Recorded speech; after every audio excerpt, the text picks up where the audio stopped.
Merci Seigneur. Père, on te remercie. Ta parole qui nous instruit. Seigneur, tu veux nous conduire dans les sentiers de ta justice. On te remercie, Seigneur Dieu. Merci de disposer nos cœurs à recevoir et à obéir à ta parole encore plus. Merci pour l'onction de ton esprit. Que ton nom soit glorifié ce soir. Merci, Jésus. Alléluia. Bonsoir tout le monde. Si on regarde le titre, c'est l'âme, c'est notre terrain, c'est notre poste de contrôle. Si on prend un avion, un pilote d'avion, lorsqu'il s'assied sur son poste de contrôle, c'est lui qui va déterminer quelle direction l'engin va prendre. C'est lui qui va déterminer avec quelle puissance il va laisser passer à partir de l'engin. C'est un peu la même chose pour nous. On a tout reçu en Jésus. On a vraiment une puissance qui est à l'intérieur de nous. Mais c'est notre âme qui va permettre de libérer cette puissance-là, qui va contrôler le débit que cette puissance-là va avoir dans notre vie. Fait que c'est un privilège extraordinaire qu'on a. Plus on va découvrir comment gérer ça, plus on va vivre des choses de gloire parce que le salut en Jésus-Christ, tout ce qu'il nous a acquis à la croix, ce sont des victoires sur victoires. C'est à nous d'aller les chercher. Et Jésus a déjà tout pourvu à la croix il y a 2000 ans, afin qu'on puisse marcher dans une victoire complète. On a besoin pour ça que d'être renouvelé dans notre intelligence. Donc, si je prends le verset 1 Thessaloniciens 5, 23, c'est qu'on est esprit, âme et corps. Et ça parle dans ce verset que l'esprit va sanctifier esprit, âme et corps. Nous, on doit les garder sanctifiés. On doit garder notre esprit sanctifié. Lorsqu'on a reçu le salut, on a été touché et notre esprit a été sanctifié. Nous devons le garder saint, mis à part. On pense des fois qu'il y a juste l'âme et le corps, mais aussi notre esprit. Parce qu'il y a des gens qui peuvent aller vers l'esprit du mal aussi. Fait que l'esprit, l'âme et le corps soient conservés, irrépréhensibles. On retrouve souvent ce terme-là dans la parole de Dieu, irrépréhensible. Donc, notre esprit doit rester sanctifié par notre communion avec Dieu. Et notre âme et nos pensées doivent être transformées par le renouvellement de l'intelligence. Et notre corps, lui, on doit le garder pur. Qu'il n'y ait pas d'action qui vienne amener de l'impureté dans notre corps. Et notre corps ne doit pas être dirigé par les passions charnelles dans nos sens physiques. Fait que ce sont des choses qu'on va voir à ce moment. Notre âme, elle, c'est elle, comme je disais, qui est le poste de contrôle. C'est elle qui va décider qui va diriger notre être, esprit, âme et corps. Et notre âme doit choisir d'être dirigée par l'Esprit de Dieu, par notre esprit qui est connecté à l'Esprit de Dieu. Et la parole dit, nous sommes un, devenus un avec l'Esprit de Dieu. Merci Seigneur. Fait que si on parle au tout début, Adam et Ève marchaient dans la connexion avec Dieu. Leur esprit était vivant, ils pouvaient connecter avec le Seigneur. Mais comme je disais, l'âme est le poste de contrôle. L'homme a été créé avec le libre choix. Ça veut dire que dans notre âme, on aura toujours le choix de savoir qu'est-ce qu'on va faire avec tout ce que Dieu nous a donné. C'est nous qui allons décider la direction à prendre. Voulons-nous nous approcher davantage de Dieu et le servir? Ou est-ce qu'on va prendre la décision, des fois des décisions qui vont nous éloigner de Dieu? On sait que tout ce qui est bon et parfait est rattaché à Dieu. si on prend l'autre direction, on va s'éloigner de ce qui est bon, de ce qui est parfait. Et c'est pas quelque chose qui est bon pour notre vie. La sagesse de Dieu, c'est de choisir ce qui est bon pour nous. Quand on comprend ça, on va vouloir choisir la direction que le Seigneur a pour nous. Fait qu'Adam et Ève, je regarde dans Adam et Ève, ils étaient esprits. Ils vivaient en connexion avec Dieu qui était dans le 3e ciel. Ils avaient cette connexion. Nous, aujourd'hui, nous avons cette connexion-là qui a été restaurée lorsqu'on a reçu le cadeau de Jésus, ce salut gratuit. Donc, je regarde un peu comment est-ce qu'Adam et Ève n'étaient pas dirigés par les sens physiques. Adam et Ève n'avaient probablement pas les mêmes yeux que nous avons aujourd'hui parce qu'ils ne savaient pas qu'ils étaient nus physiquement. Vous voyez, même tout notre être, même nos sens ont reçu de la corruption. Leurs yeux ont été ouverts, corrompus. Ils ont vu des choses qu'ils ne devaient pas voir, des choses qui les attireraient loin de Dieu. Donc, mais Adam et Ève, avant qu'ils chutent dans le péché, ils avaient probablement la vision du ciel, de ce que c'était dans le ciel. Tout comme Élisée pouvait voir ce qui se passait dans le ciel. Élisée avait vu des chars de feu. Je crois qu'Adam et Ève pouvaient avoir ce genre de vision-là lorsqu'ils vivaient avant la chute. Leurs yeux n'étaient pas corrompus. Leur vision des choses d'en haut n'avait pas été corrompue. Leur esprit était vivant. Donc, nous faut revenir. Dieu, par le salut qu'il nous a accordé, nous appelle à revenir, à reprendre tout ce qui avait été donné à l'homme avant la chute dans le péché. Eux étaient plus conscients du monde spirituel que les sens physiques. Nous aussi, on doit développer cette conscience que nous sommes un esprit, des choses de l'esprit, afin de marcher plus comme un esprit, afin de marcher plus dans l'esprit, en d'autres mots, parce que notre esprit est connecté à l'esprit de Dieu. Donc, lorsqu'Adam et Ève ont chuté, leur esprit est mort. Et il est mort lorsqu'ils ont connecté à Satan. Ils ont commencé à écouter la voix de Satan, du serpent. Satan est à l'intérieur du serpent. Ils ont écouté cette voix-là. En écoutant et en obéissant à cette voix-là, ils se sont soumis. Ils ont désobéi et on devient esclave de ce à quoi on obéit. Donc, ils sont devenus esclaves de la mort. Et Satan leur a transmis la mort. Et eux, depuis ce temps-là, ils transmettent la mort. Quand je dis la mort, tout ce qui vient de Satan, on appelle ça la mort. Leur esprit, on ne peut pas dire qu'il était réellement mort, au vrai terme. Je dirais que leur esprit était endormi. Mais ils projettent la mort jusqu'au jour où on reçoit la vie en Jésus. Merci Seigneur. Si on regarde Job 32:8 qui en parle, en réalité dans l'homme, c'est l'esprit, le souffle du Tout-Puissant qui donne l'intelligence, qui donne la vie. L'esprit étant mort n'était plus pour alimenter leur intelligence, la sagesse de Dieu qui était de comprendre les choses d'en haut. Non, lors de notre conversion, notre esprit a été régénéré. C'est là que la vie de Jésus s'est implantée. Elle s'est implantée en nous. Et lorsqu'on se convertit, notre vie spirituelle commence. Notre vie charnelle ne fait plus partie de notre identité. Ça, c'est quelque chose que les gens doivent dire à comprendre. Ça ne fait plus partie de notre identité, la vie charnelle. Le péché est enlevé. Nous ne sommes plus des pécheurs, mais nous sommes une nouvelle créature en Jésus. Nous avons la nature de Jésus en nous qui n'a jamais péché. Le Seigneur nous appelle à reconnaître le don qu'il nous a fait afin de pouvoir l'utiliser, le reconnaître. Si vous ne savez pas que vous êtes dans un moteur qui est puissant, vous ne l'utiliserez pas, mais en le reconnaissant, vous allez pouvoir utiliser l'auto.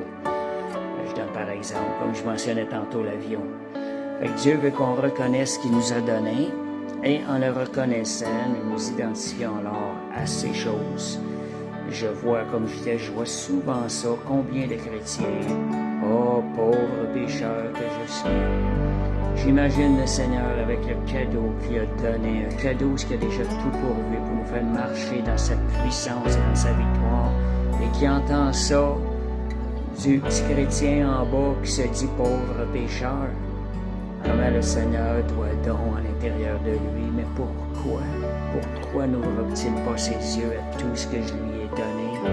Pourquoi ne reçoit-il pas avec joie tout ce que je lui ai donné?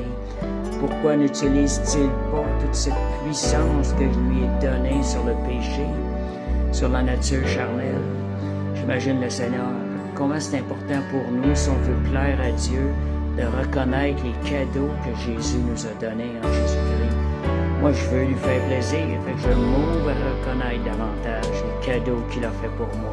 Jésus, c'est extraordinaire.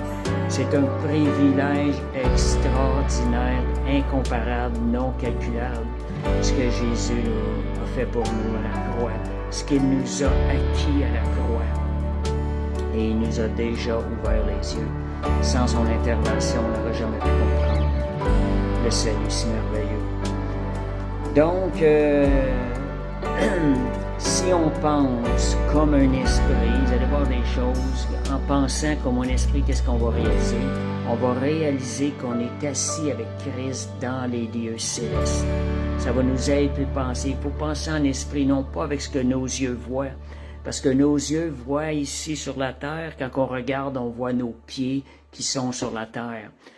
Mais en pensant en esprit, en utilisant nos sens spirituels, on va être capable de réaliser, de se voir en esprit assis avec Christ dans les lieux célestes. Parce que c'est ça que la parole de Dieu nous enseigne. C'est ça que la parole de Dieu nous dit. On est assis avec Christ dans le 3e ciel. Je suis un citoyen céleste et non plus un citoyen terrestre. À cause de mon origine maintenant vient d'en haut, parce que j'ai une nouvelle vie, j'ai une nouvelle naissance. Ma première naissance n'est plus ma réalité, mais j'ai une nouvelle naissance. Mon esprit a été renouvelé, mon esprit a repris vie, une vie. Mon naissance vient de Dieu, elle vient du 3e ciel. Donc j'ai une nouvelle naissance, je suis un être nouveau, né d'en haut. Et ma demeure est maintenant dans le 3e ciel. Je ne suis ici qu'un ambassadeur du 3e ciel sur cette terre pour faire régner les lois du 3e ciel, pour faire régner la victoire de Jésus sur cette terre terrestre. Donc, étant une nouvelle créature, j'ai une nouvelle identité. Nouvelle créature, nouvelle identité. Ce sont des choses qui sont rattachées. Ayant été né de nouveau, né de l'esprit, nous pouvons vivre la conscience de cette vie céleste-là en haut, de cette vie de l'esprit, une vie surnaturelle dans l'esprit. Nous pouvons vivre cette conscience-là en étant plus conscients de cette vie-là que de cette vie que nous vivons ici-bas sur terre. Ça, on va voir à soir comment en arriver là. Je vous donne des exemples dans la Bible qui, je crois, vivaient dans le 3e ciel. Leur conscience était tellement grande, là où ils étaient en esprit, que je crois que dans leur corps, ils ne ressentaient plus la souffrance. Quand Étienne dit « Je vois Jésus assis dans le ciel, sur son trône », et quand il a été lapidé, il leur dit « Père, ne leur impute point ce péché ». Je pense qu'Étienne était tellement dans la présence de Dieu qu'il ne ressentait plus les douleurs dans son corps. Comment peut-il prier « Ne leur impute point ce péché » ? Imaginez-vous la souffrance pour vous accabler tellement que vous ne voyez plus rien d'autre. Mais Étienne, lui, avait la pensée de Christ. Il a même intercédé pour les gens qui le lapidaient. Fait que, vous voyez, je crois qu'il n'était même plus conscient. Il n'avait même plus la conscience de ce qu'il vivait dans son corps. J'ai aussi l'apôtre Jean. L'apôtre Jean, selon les historiques, selon les histoires des martyrs, des apôtres, c'était quand même assez spécial. L'apôtre Jean commut le martyre par immersion dans un bain d'huile bouillante à Rome. Pensez-y, un bain d'huile bouillante. Ils ont immergé l'apôtre Jean à l'intérieur de ça. Quel être humain peut survivre à cette chose-là? Jean était l'apôtre qui marchait dans l'esprit. Puis à un moment donné, je crois avoir reçu ça du Seigneur, c'est que l'apôtre Jean, à partir du moment donné qu'il est rentré dans la pleine présence de Dieu, dans l'amour du Père, il n'en est plus jamais ressorti jusqu'à la fin de ses jours. L'apôtre Jean vivait la présence du troisième ciel constamment, à chaque jour. Je vous dis ça pour vous donner le goût de rechercher ces choses-là. Dieu a sans réserve pour celui qui le désire. Et si on demande au Seigneur, qu'on fait confiance au Saint-Esprit, Saint-Esprit, je veux ces choses. Je veux que tu me conduises à cet endroit. Enseigne-moi et fais ton œuvre en moi et sois patient envers moi. Je pense que si on prie ce genre de prière-là, le Saint-Esprit qui travaille à la perfection, qui gagne toutes ses batailles, va nous faire vivre de ces choses-là surnaturelles. Fait que regardez ça, comment Jean marchait dans la présence de Dieu, son corps, ces gens-là, ces persécuteurs n'étaient pas capables de le faire mourir. Imaginez-vous, il l'immergeait dans un bain d'huile bouillante. Jean était toujours en vie. Ils l'ont sorti. Imaginez-vous le témoignage que ça a aussi. Fait que c'est ça, être dans la présence de Dieu, développer cette conscience en esprit. Où est-ce qu'on vit, où est-ce qu'on est appelé à vivre aujourd'hui versus ce qu'on voit. Est-ce on est trop conscient de cet environnement-là ici-bas qui est temporaire, pendant que nous sommes un esprit, que nous vivons aussi dans le monde spirituel. C'est cette conscience-là qu'on doit développer. Et juste pour vous dire, Jean n'est pas mort à Rome. Il n'est pas mort dans ces barils d'huile-là. Jean, ils l'ont déporté sur une île déserte. Et l'île, si je regarde, c'est en Turquie.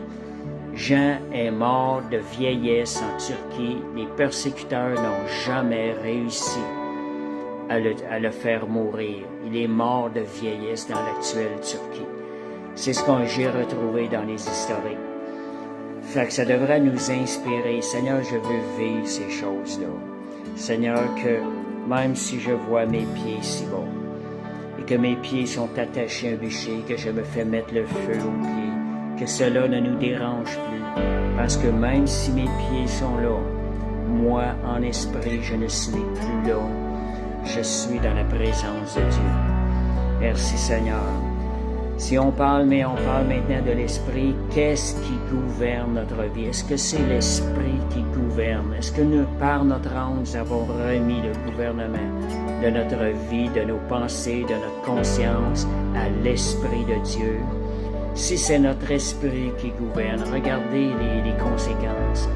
Notre subconscient qui est situé dans notre âme, notre conscience dans l'âme, notre subconscient qui est au niveau de l'âme, il va s'enligner avec la parole, avec la volonté de Dieu, car Dieu habite dans notre esprit. Donc notre subconscient va s'enligner. Qu'est-ce qui va arriver?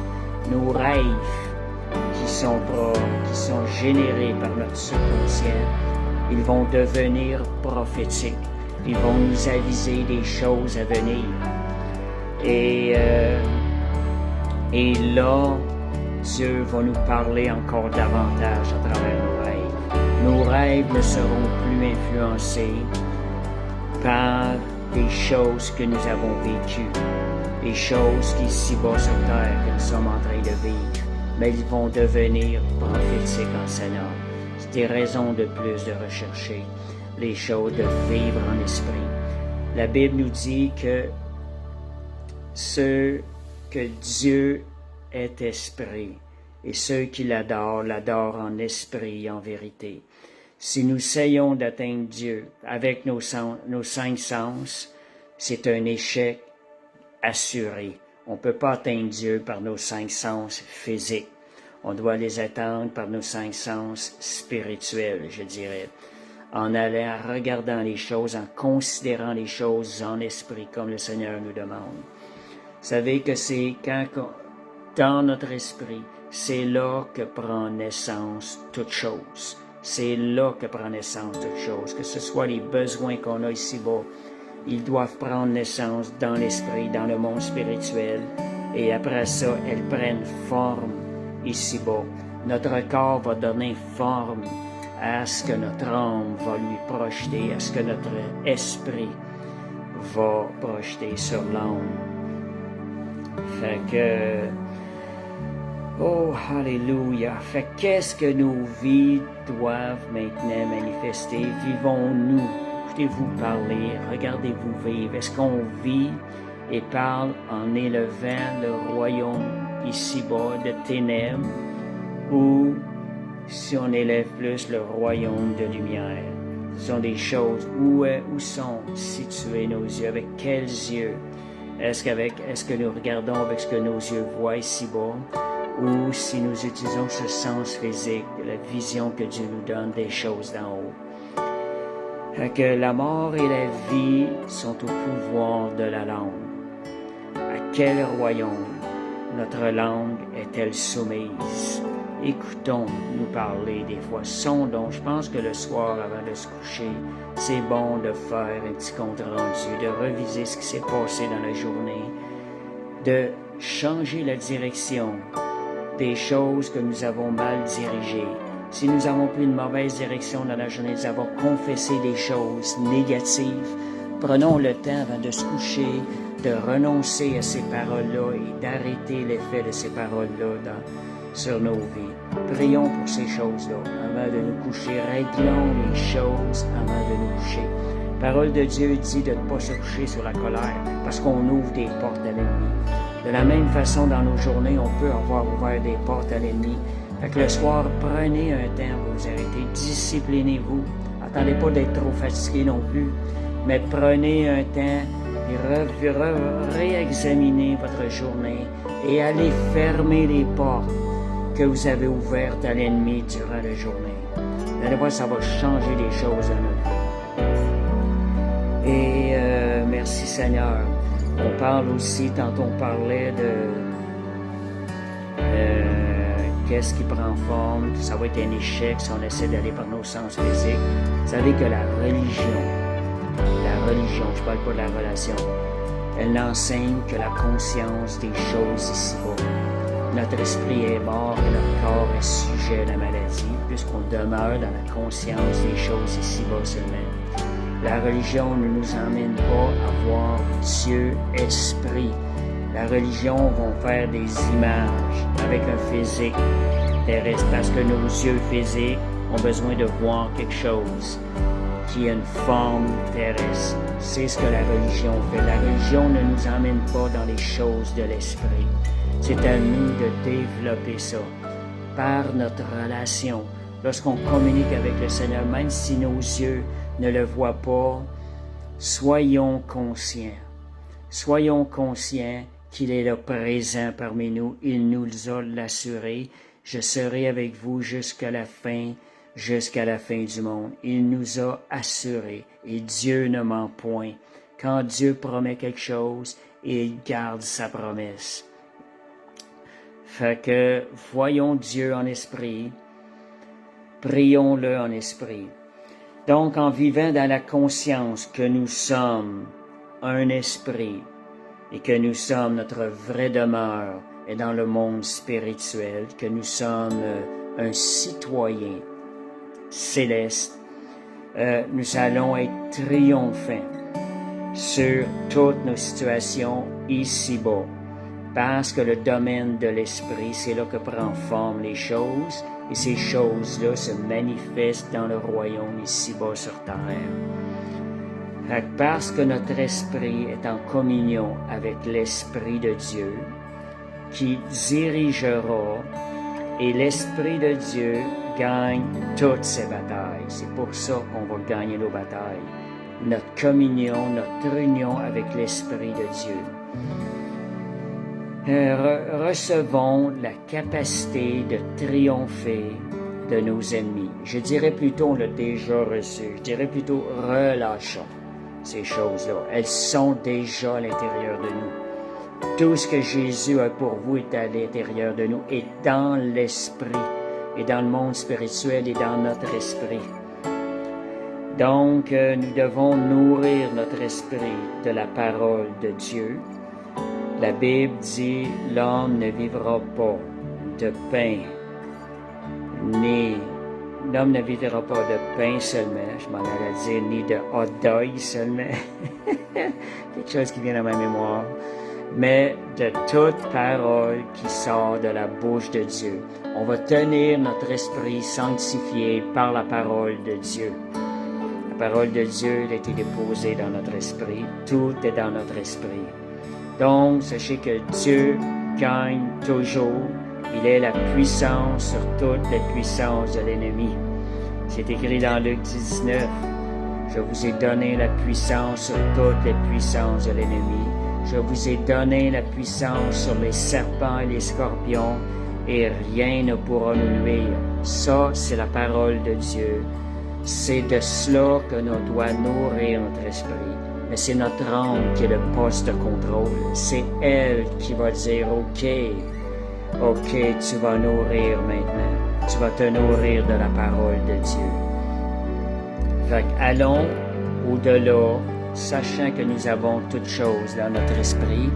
Allons au-delà de notre imagination et recevons la parole de Dieu qui est illimitée.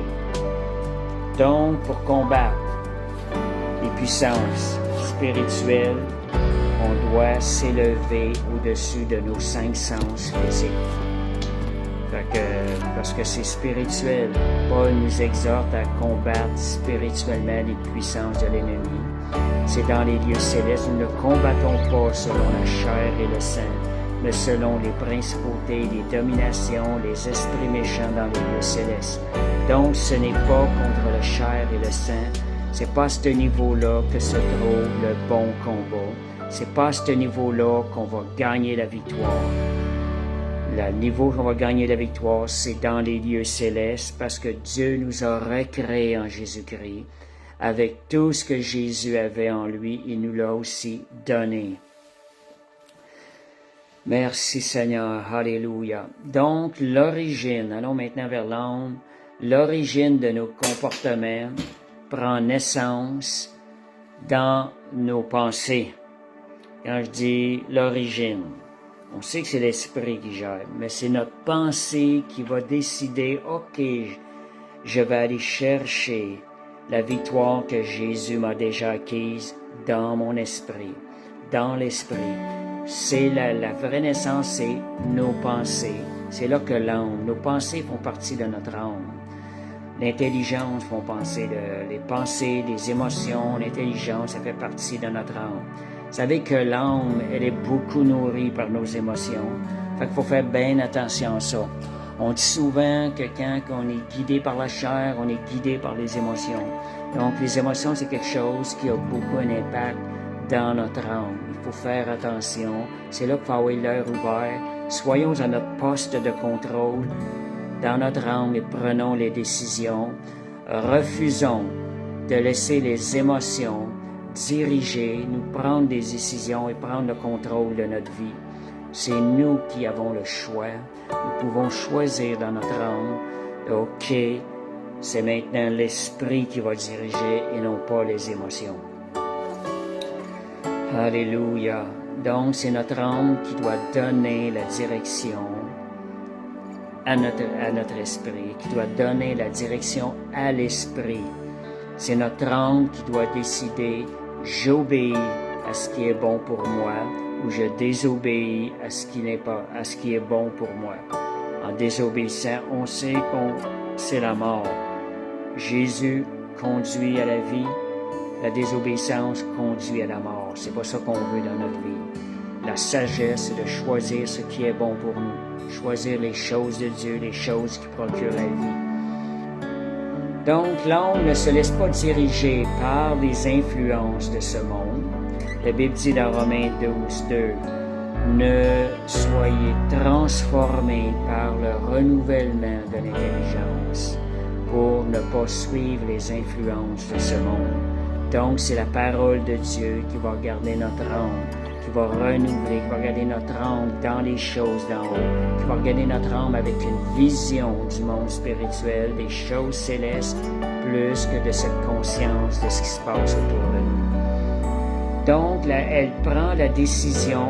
l'âme prend la décision de combler les besoins de notre esprit, soit de le nourrir de la parole de Dieu qui donne et procure la vie. Fait que c'est nous qui avons le switch on pour le bien ou off. C'est nous qui avons ce switch-là entre nos mains. Nous pouvons choisir entre manger de l'arbre de la vie encore aujourd'hui ou manger de l'arbre de la connaissance du bien et du mal.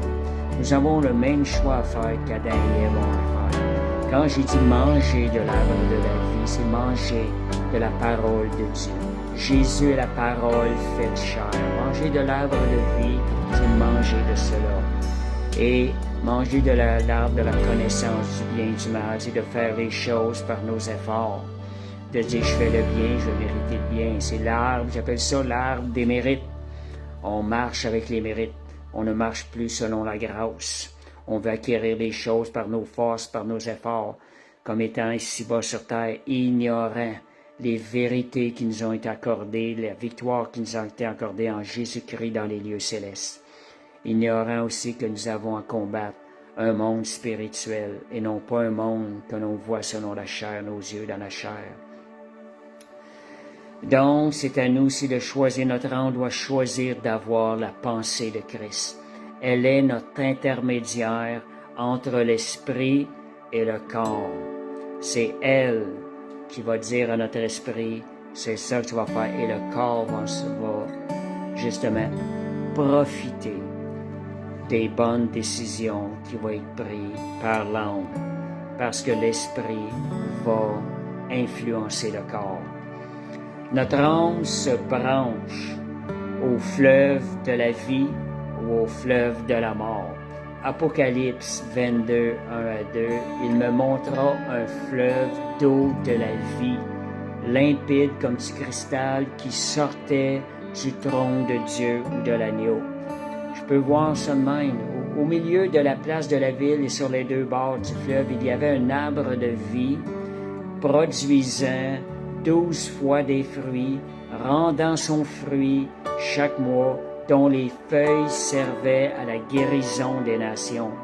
Vous voyez, c'est nous qui pouvons décider, l'âme peut décider de se brancher à cet arbre, ce fleuve de vie. Et vous voyez, ça produit la guérison, ça produit la vie, ça donne son fruit en sa saison. Tout a été pourvu dans ce fleuve. Donc, quand la Bible dit « des fleuves d'eau vive couleront de son sein », ce sont ces fleuves branchés au Seigneur qui coulent à l'intérieur de nous. Et ça disait dans Jean que ça parlait de l'esprit.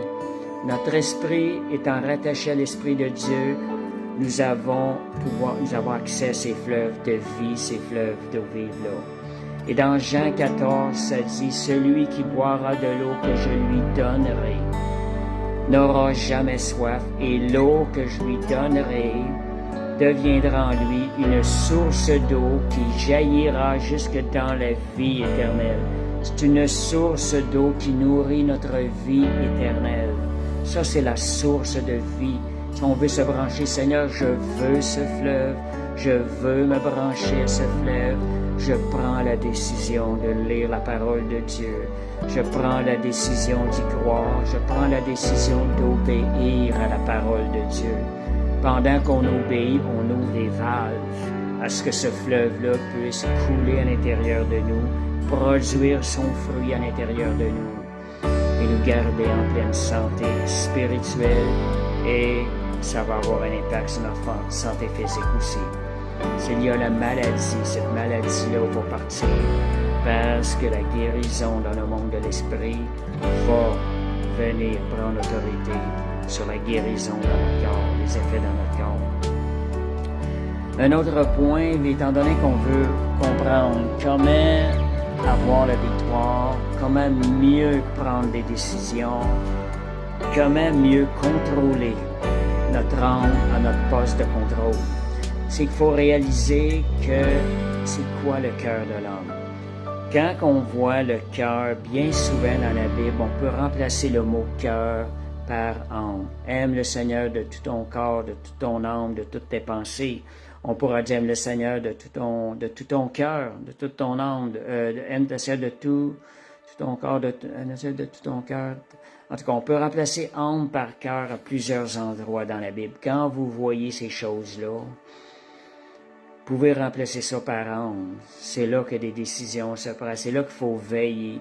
Est-ce que notre âme commence à prendre des bonnes décisions? Que non, je reprends le dessus. Donc, Marc 7, 21, 23, c'est l'endroit où ce qu'on doit avoir le regard, surveiller. C'est du cœur de l'homme que sortent les mauvaises pensées. Le cœur est associé de très près à l'âme. Comme je dis, on peut le remplacer. Puis moi, il y a un verset que souvent j'ai à cœur. Garde ton cœur plus que toute autre chose, car de lui viennent les sources de la vie. C'est par lui que nous ouvrons notre valve aux sources du fleuve de Dieu. Garde ton cœur, je veille sur mon cœur. Quand je veux savoir si quelque chose est de Dieu, je regarde quels sont les effets, qu'est-ce que ça va tendre mon cœur, est-ce que c'est une bonne chose pour mon cœur? Si cette doctrine-là, je regarde ces choses-là. Est-ce que c'est quelque chose qui va avoir une bonne influence sur mon cœur? Sinon, c'est un danger, je laisse ça de côté. Je veille sur mon cœur. Je ramène des choses, quand j'évalue les choses, je ramène ça au niveau de mon cœur. Qu'est-ce que ça va avoir comme effet? Donc, la Bible parle aussi, c'est de l'abondance du cœur que la bouche parle. Ce qui va sortir de notre bouche est aussi un indice qui va nous montrer ce qu'il y a dans notre cœur. Donc, ce sont des choses. C'est du dedans des cœurs, ça je l'ai dit, ok. C'est du dedans des cœurs des hommes que sortent les mauvaises pensées, Marc 7, 21, les adultères, les impudicités, les meurtres. C'est de là que ça part. Donc, 2 Corinthiens, un bon verset, encourageant, qui nous montre la puissance que nous avons lorsque nous prenons des décisions. 2 Corinthiens 10, verset 5. Ça dit, nous renversons les raisonnements et toute hauteur qui s'élève contre la connaissance de Dieu et nous emmenons toute pensée captive à l'obéissance de Christ. À notre poste de contrôle, nous avons la puissance d'emmener nos pensées captives à l'obéissance de Christ et d'emmener aussi les pensées des autres captives à l'obéissance de Christ en priant dans l'Esprit. Donc, gardez, je vais aller maintenant parler aussi de la chair, Galates 5, 16 et 17, marchez par l'Esprit et vous n'accomplirez pas les désirs de la chair. La chair a subi la corruption par l'effet du péché ainsi que notre âme. Mais notre intelligence a été renouvelée pour changer les effets de la corruption du péché par notre esprit qui est connecté avec l'Esprit de Dieu et qui est un avec l'Esprit de Dieu. Galates 5, 7 nous dit la chair a des désirs contraires à ceux de l'Esprit. Et l'Esprit en a de contraires à ceux de la chair. Ils sont opposés entre eux, afin que vous ne fassiez pas ce que vous voudrez. Je relève ce point-là pour qu'on soit conscient qu'un raisonnement dans la chair est contraire à un raisonnement dans l'Esprit. L'important avant de prendre des décisions, là, on voit si ça vient de l'Esprit de Dieu, si c'est en accord avec l'Esprit de Dieu, avec la parole de Dieu. Marc 8, 33. On est tous sujets à cela, il faut veiller. Jésus a dit à Pierre, lorsque Pierre voulait l'empêcher d'aller pour la crucifixion, il lui a dit, arrière Satan, car tu ne conçois pas les choses de Dieu, tu n'as que des pensées humaines. Les pensées humaines ne conçoivent pas les choses de Dieu. L'intelligence humaine. C'est même écrit dans la parole, autant mes pensées sont éloignées, autant mes pensées sont élevées au-dessus de vos pensées. On parle du ciel, les nuages. Fait que les pensées de Dieu sont 1000 fois élevées au-dessus de la pensée humaine, de nos pensées. Donc, dernier point que je veux parler, c'est la guérison dans notre corps. Parce qu'on parle dans notre corps physique. On a parlé de l'esprit, de l'âme et du corps maintenant. Je veux mentionner au niveau, j'ai parlé de la chair, qui se rapporte beaucoup aux 5 sens physiques, qui sont alimentés par les 5 sens physiques. La chair, elle est beaucoup alimentée par les 5 sens physiques. Faire attention à ça. Donc, la guérison est déjà dans notre esprit, car notre esprit a accès au 3e ciel. Donc, on peut dire que la guérison, elle est déjà dans l'esprit, dans notre esprit. Comme la guérison est déjà dans notre esprit, notre âme doit recevoir cette réalité et la transmettre au corps. Donc, par la parole de Dieu, par les versets de la parole, notre âme peut transmettre la guérison en esprit dans notre corps. Proclamons la parole, déclarant-la sur notre corps. Je prends 1 Pierre 2,24. Par les meurtrissures de Jésus, j'ai été guéri. Par ces meurtrissures. On déclare ces choses-là, nous sommes en train de transmettre la vérité spirituelle qui est dans notre esprit, que notre corps a été guéri, nous le transmettons à notre corps. Et les docteurs vont vous donner des résultats qui sont médicaux. Et ces résultats-là, c'est basé sur les symptômes du corps. Le dernier mot ne se trouve pas là. Oui, c'est correct de voir ces choses-là, mais nous devons les soumettre au domaine de l'esprit. Nous devons les soumettre, OK, dans mon esprit, j'ai été guéri. Alors, on déclare ces choses-là sur ce que les décrets du médecin, ce que les médecins disent. OK, c'est pas les symptômes qui doivent avoir les derniers mots. C'est ce que l'esprit, ce que la parole de Dieu dit. Parce que les symptômes, ça nous parle. On sait que ça nous parle. Parce qu'on ressent des fois la douleur, ces choses-là. Ça nous donne un autre message. Ça nous donne comme message que nous ne sommes pas guéris. Nous devons refuser ces choses-là.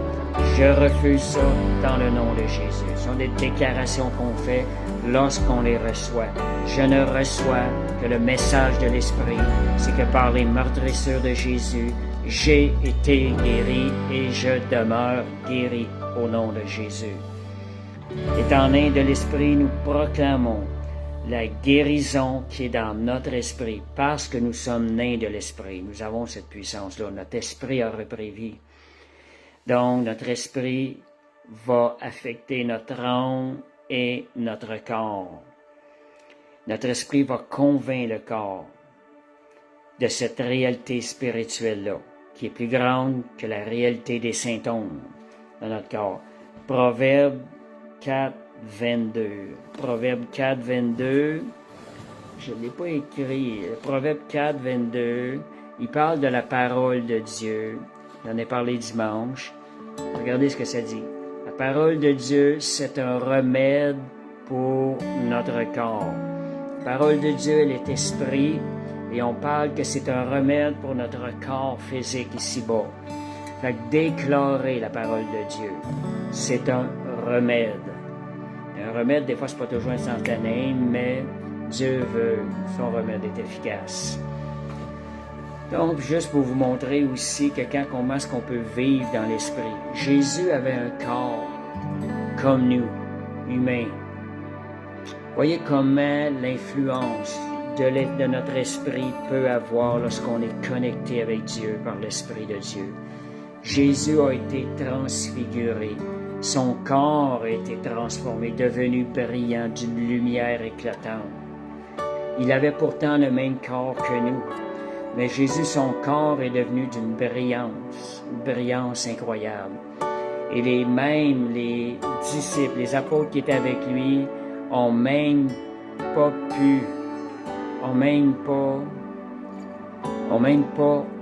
pu regarder, continuer à regarder Jésus, cette expérience-là dépassait les limites des sens, du sens de la vue qui est humain, qui est physique. Fait que c'est là, voyez qu'à travers notre esprit, il y a une puissance inimaginable au-delà de notre imagination. Et c'est une puissance qui est victorieuse, qui nous emmène dans la victoire.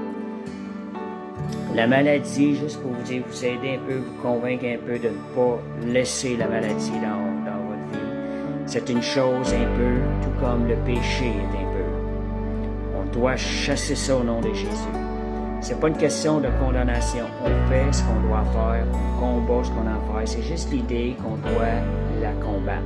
Si on est en train de la combattre, on est dans la volonté de Dieu. Le péché, c'est l'impureté dans l'âme, et la maladie, c'est l'impureté dans le corps. Fait qu'on est appelé à marcher dans un corps saint. Même notre âme doit être à garder pure, on doit aussi garder notre corps pur. Fait que demandons ça, soyons en train de combattre ces choses-là. Opposons-nous à la maladie, ne la laissons pas libre cours dans notre corps. Et comme je vous avais déjà parlé aussi dernièrement, Dieu ne veut pas seulement guérir. Dieu veut rajeunir. On a cette capacité-là de rajeunir dans notre corps. C'est à nous d'aller chercher ces choses-là du Seigneur, de grandir dans cette foi-là, de relâcher cette parole de vie-là dans nos vies. Donc, résumé, l'endroit où ce qu'on doit travailler, c'est notre âme. C'est là qu'est l'endroit, c'est là qu'est notre poste de contrôle. C'est là qu'on a accès à ouvrir la valve, à de la puissance, à du pouvoir. Le pouvoir de lutter contre les pensées négatives. Vous avez des pensées négatives qui viennent vers vous. Bien souvent, les pensées viennent influencer la décision de notre âme. Vous avez des pensées, combattez-les en confessant la parole de Dieu. À voix haute, c'est encore plus fort. Fait que laissez pas les pensées vous influencer, vous prendre une direction des fois qui peut conduire à la dépression. Confessez. La confession va devenir une habitude et l'habitude va changer les comportements. Elle va changer la direction. Et il y a une chose sûre, la parole de Dieu, elle produit un effet à coup sûr. Si vous confessez la parole de Dieu, vous allez voir des résultats, c'est certain, dans notre marche.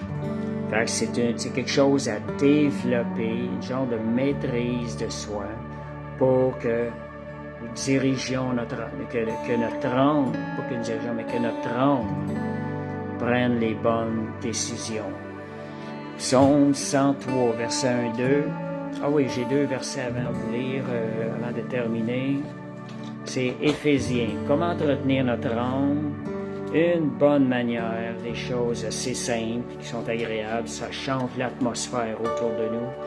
C'est entretenir, Éphésiens 5, verset 19. Entretenez-vous par des psaumes, par des hymnes et par des cantiques spirituels, chantant et célébrant de tout votre cœur les louanges du Seigneur. Est-ce que c'est quelque chose qui est vraiment difficile? Est-ce que c'est difficile pour nous de faire ça? Et on a des solutions qui ne sont pas vraiment difficiles qu'on peut appliquer. Philippiens 4.8. Ne vous inquiétez de rien, mais en toute chose, faites connaître vos besoins à Dieu. C'est ça. Ça, c'est le verset 7. C'est le verset 6. Le verset 8. Que tout ce qui est vrai, tout ce qui est honorable, tout ce qui est juste, tout ce qui est pur, tout ce qui est aimable, tout ce qui mérite l'approbation, ce qui est vertueux et digne de louange, soit l'objet de vos pensées. Vous voyez, si à la fin de votre journée, lorsque vous faites votre analyse de la journée avant d'aller vous coucher, que vous retracez des pensées, des choses dont vous avez alimenté la pensée, c'est le temps maintenant de renoncer à ces choses-là, et de remplir nos pensées maintenant des choses qui sont de l'Esprit de Dieu. Donc, c'est Philippiens 4, verset 6 que je vous ai dit tantôt, et le verset 8, en parlant des pensées, qu'est-ce qu'on doit garder dans nos pensées. Faites cet examen-là avant de vous coucher. Et dernier verset, mon âme, c'est le psaume, le psaume 103, versets 1 et 2. Mon âme bénit l'Éternel. Devons commander à notre âme. Commandons par la parole à notre âme. Tu vas bénir l'Éternel. Tu vas lire la parole de Dieu aujourd'hui. Tu vas te nourrir des bonnes choses qui vont être bonnes pour ton corps, qui vont être bonnes pour ton être. Mon âme, lis ta parole de Dieu. Mon âme, relâche cette parole-là. Et ça dit que tout ce qui est en moi bénisse son saint nom. Mon âme bénit l'Éternel et n'oublie aucun de ses bienfaits. Juste vous rappeler les bienfaits que Jésus vous a accordés à la croix, comment est-ce qu'il nous a aimés. Ces choses-là doivent nourrir, doivent être à jour dans notre âme. Et ça va être beaucoup plus facile après ça de prendre les bonnes décisions. Fait que c'était l'enseignement de ce soir. Merci Seigneur. J'espère que ça va vous édifier. Merci Jésus pour sa parole. Et fait qu'oubliez pas, petit examen avant de vous coucher. Faites ça tous les soirs. Ça peut prendre 5 minutes. C'est juste le fait de s'arrêter. Merci Seigneur. Fait que je vais terminer par la prière. Alléluia. Merci Jésus. Merci Papa Céleste. Merci Seigneur pour ta grâce merveilleuse, Seigneur Dieu, que tu nous as accordée. Seigneur Dieu, tu nous as placés dans un poste de contrôle. Et à travers ce poste de contrôle, Seigneur, tu nous as donné, Seigneur Dieu, l'autorité. Tu nous as donné la puissance. Tu nous as donné tout ce qui est nécessaire pour marcher dans une pleine victoire tous les jours de notre vie. Seigneur, ouvre nos yeux, Seigneur, qu'on reconsidère ces choses, qu'on voit vraiment, qu'on réalise, qu'on ait cette conscience éveillée, qu'on ait cette conscience éveillée des choses d'en haut. Père, je te remercie. Alléluia. Merci, Jésus. Alléluia. Père, je te remercie. Amen. Je vois qu'on parle d'annoncer le vendredi café chrétien. OK. Fait que merci Seigneur. Je ne sais pas, peut-être que Balthazar, tu pourrais l'annoncer en l'écrivant. S'il n'y a pas de café chrétien, OK. À 20h, il y a aussi, si vous voulez vous rassembler, il y a un café chrétien à 20h au 1884 rue Thiemont à tous les vendredis. Je prends le temps pour poster ce message-là. C'est un endroit où on partage la parole. Il y a aussi des partages à chaque personne peuvent poser des questions et recevoir davantage. Merci Seigneur. Fait que je vous souhaite une parfaite semaine en Jésus-Christ. Que la bénédiction de Dieu coule à chaque jour dans vos vies. Amen.